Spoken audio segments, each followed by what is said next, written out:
Recently, as part of my Star Trek Retro Reviews series, I reviewed the third season Star Trek The Next Generation episode, The Survivors. I'm not going to run through the plot of the entire episode here. If you want that, go watch my review video. I give you a smart-ass plot summary, and I do my John Anderson impression way too much. For this, I wanted to talk about an idea that occurred to me as a result of watching this episode for that review, and also as a result of a comment I received on that review. And to do that, all I really need to tell you about first is the ending of that episode.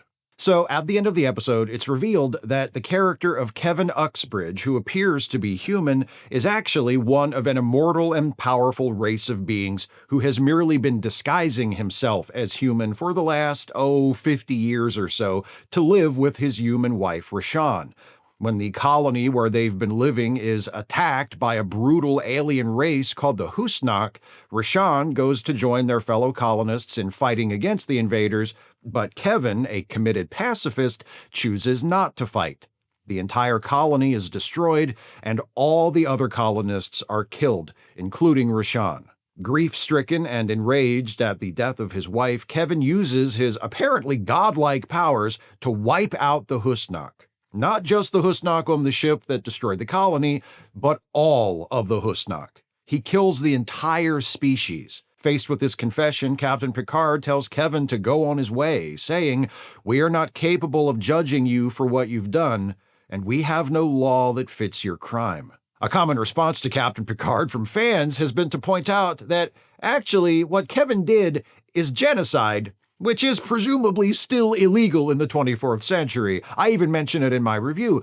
But I found another way to look at Kevin's crime after I read this comment on my review from Andy Ostrand. We don't really have a crime that fits what he did. The crime of genocide really means premeditated genocide. I don't think we have a crime for genocide due to temporary insanity. That's right, isn't it? When we think of genocide, we think of the result of a deliberate campaign that results in the destruction of a particular group of people. It can take different forms: military assault, forced displacement, mass starvation, and there are sadly more options than those. But the one thing genocide always takes, regardless of its particular methods, is time. It is necessarily a premeditated crime. We don't legally define genocide due to temporary insanity. We don't have a crime of passion variation of genocide on the books because those aren't really possible. And I think we can all agree, hopefully, that it's good that those crimes are beyond our abilities, not just because genocide is inherently bad and we wouldn't want to give anyone the ability to do a quicker version of it, but because carrying out an instantaneous act of genocide, like the one Kevin describes in The Survivors, requires a level of power that no one should ever have. Which got me thinking about that Lord Acton quote, "Power corrupts, and absolute power corrupts absolutely." When we use that phrase in our common speech, we usually interpret it to be referring to a kind of moral deterioration. The idea is that having a large amount of power is corrosive to one's character. It isolates you from others. It saps your empathy. It makes you a worse person. But there's another danger attached to having too much power, a far more immediate one. We see it illustrated in the character of Kevin Uxbridge. If we take him at his word, and the episode suggests that we should, up until his annihilation of the Husnak, he wasn't a bad guy. He has a strict code against killing.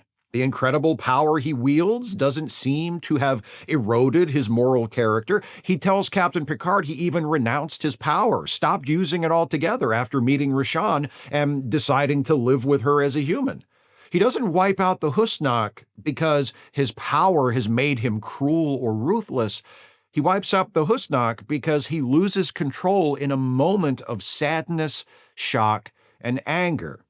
And the tragic and scary thing about that is there's nothing wrong with the emotional reaction Kevin has to the death of Rashawn. When someone you love is killed, murdered, it's only natural to feel anger and hatred toward the people who murdered them.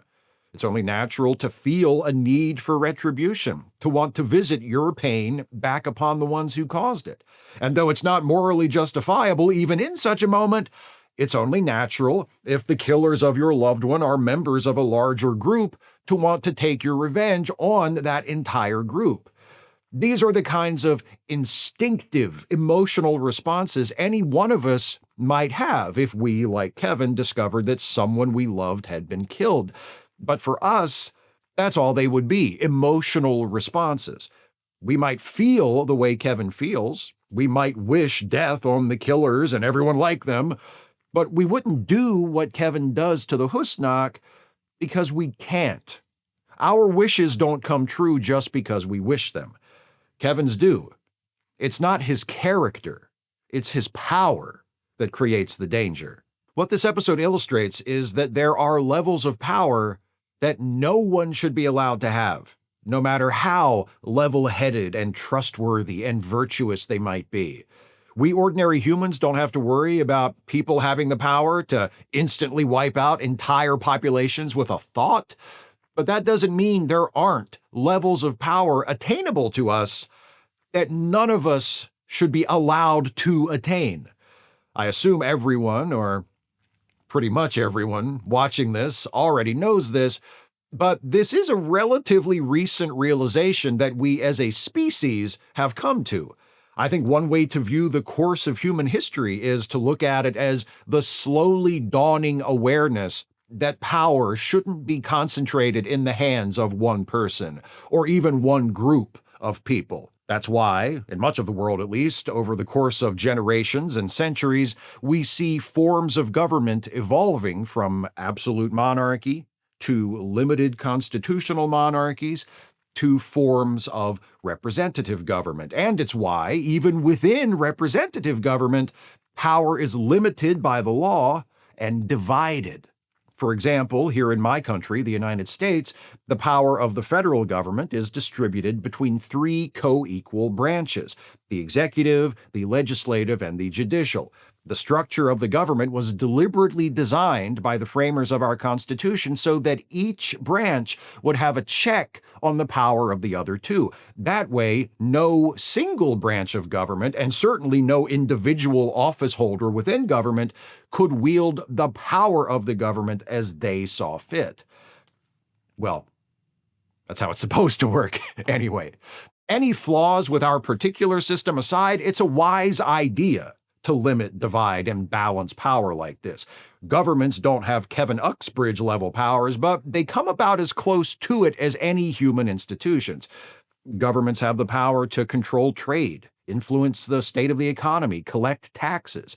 They have the power to detain and incarcerate, and otherwise deprive citizens of their rights.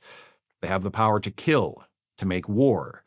That kind of power shouldn't be in the sole control of any single entity. Using it should require deliberation and consensus. When it can be used and what it can be used for should be precisely specified and rigorously regulated. The king might be the smartest, fairest, most compassionate, most enlightened guy on the planet, but if the queen is assassinated, and it turns out the assassin comes from the neighboring kingdom, the king, in his enraged and grief-stricken state, could still decide to order his military to raze that entire neighboring kingdom as retribution. She was his fucking queen, man. He's only human, which is the point. We're all only human. We have our limitations. We have our prejudices. We have our breaking points. Give one of us or one particular group of us too much power, and something horrible will happen eventually. And not even the poor, remorseful Kevin Uxbridge has the power to undo what has been done. And don't forget, a Kevin Uxbridge type situation where someone with too much power causes devastation due to a momentary lapse is the best case scenario. Put that kind of power in the hands of people who are willfully ignorant, reckless, and malicious, and we'd be in a whole lot of trouble. Kevin, are you out there? Need a big favor, bud.